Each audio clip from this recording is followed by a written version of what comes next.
did you make of Garcia Rios?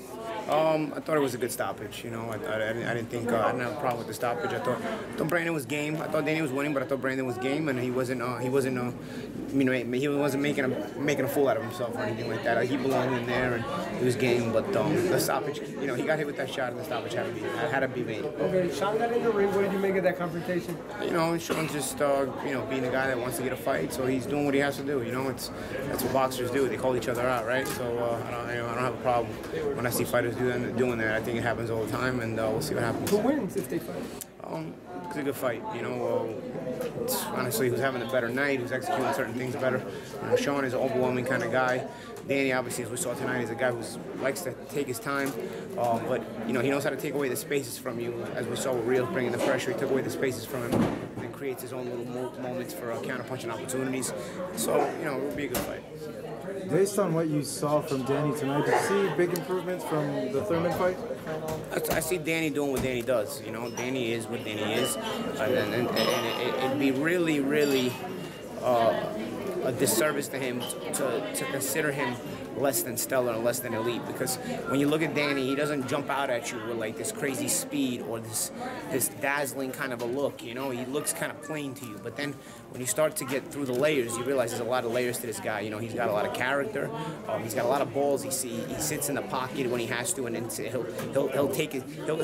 he'll allow you to commit to the shot, and he won't give ground. You know how hard that is to do, to not give ground when somebody commits to the shot, only because he wants to catch you clean with that counter punch. You know, and he's got an innate ability to catch you with sharp counters and hard counters when he puts the weight on him. And the reason he's able to get so much weight on those counters is because he's got the balls to hold his ground when you are fully committing. And that is your instinct. I'm telling you, anybody throws anything at you, your instinct is to give ground. Even as a boxer, sometimes you can take a half a step, or just when you don't want to take a step, but your instinct will be to pull away, and you don't get as much weight on the counter even if you land the counter. Danny has an insane amount of mental strength that's his best quality, because he makes it work for him time and again. And he's knocked out guys with it. He's knocked out Morales with it. He's knocked out Khan with it. He knocked out Brandon Rios tonight. You know, he keeps you honest with it. You know, I thought he kept Thurman honest in the fight they've had because of things like that. You know, even though he lost the fight, he kept Thurman honest.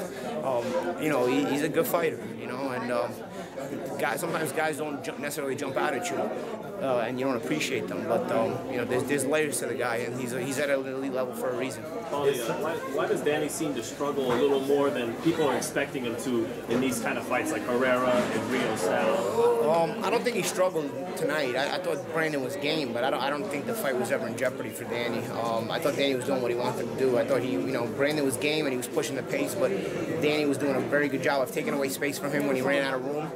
He was picking up his feet and forcing Brandon to pick up his feet, and then when he shoots some sharp counters, and when he pick up his feet and Brandon wouldn't get out of position, he just smother him. And the smother, what happens, it forces a break, and you're back in the middle of the ring, and Brandon has to start all over again, chase you down and corner you. So I thought he executed a fine game plan, and I thought he was doing well. I don't think he was struggling at all. I thought he was actually doing a good job of slowing down the tempo, because Brandon wants to make you uncomfortable, and Brandon thrives off of making you and driving you crazy with that pressure, you know, and then that pressure, when she drives you crazy, you start to make mistakes, and he'll get to your body and he'll hit you with those uppercuts and whatnot. But I thought Danny did a really good job. I thought Brandon did a good job of doing that, but I thought Danny did a good job of nullifying that as well, and he got sharper and sharper with the right hands. He got sharper and sharper with the counters. Herrera's a different style, however. Herrera's a boxer mover. That, you know, Danny's a little slow on his feet sometimes. So that kind of style, I think, will always trouble Danny. That's the styles making fights. And Rios has been stopped now in 2 out of his last 3 fights. Where does he go from there? I don't know. You know, I don't think he did himself a disservice tonight. But of course, I don't know if he can fight a top welterweight right now. You know, I think. You know, settle the Victor Ortiz grudge match, maybe? Maybe the Victor Ortiz grudge match. I heard Victor got a draw tonight, but everybody was saying he actually lost. Yeah. But you know, then again, that's like get back for the Lamont Peterson fight, right? Because I thought he beat Lamont Peterson, but I thought he won the Lamont Peterson fight, but they didn't give it to him. They gave him a draw. So I guess kind of evens that part out. I don't know. You know, I wasn't thinking maybe Rios we could fight, because you gotta kind of take a lower level fight, but you don't want to just take a nothing fight either. Maybe like that guy Kavaliuskis yesterday, who won yesterday. You know, he's probably looking for guys like that build on his name on and see how see what Rios has left against a guy like that. It'd be interesting. I don't think you can put Brandon coming off a knockout loss in with like a Spence or anybody. I don't think that's right. That's the right thing to do. But maybe with a guy like Caliuskis or anything like that. Is Thurman